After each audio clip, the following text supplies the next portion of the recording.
Son parachutage à La Rochelle lui aura donc été fatal.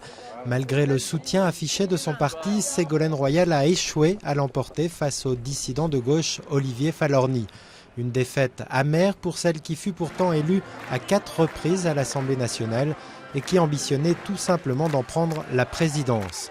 Fille d'officier issue d'une famille catholique, Ségolène Royal est entrée au PS en 1978, l'année même où elle rencontre un certain François Hollande sur les bancs de l'ENA et avec qui elle aura 4 enfants.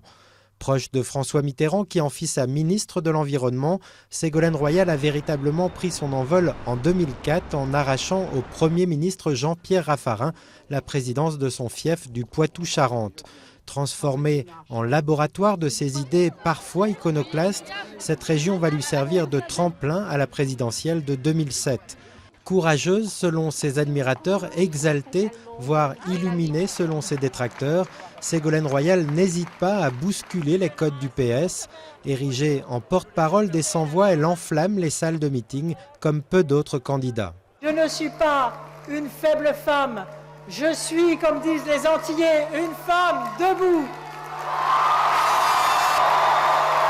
Je suis une combattante.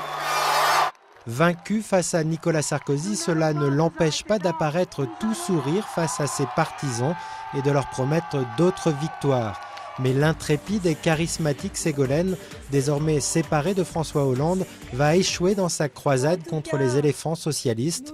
D'abord au congrès de Reims en 2008 où elle rate de peu sa mainmise sur la direction du PS, puis surtout en 2011 où elle n'arrive que 4e à la primaire socialiste.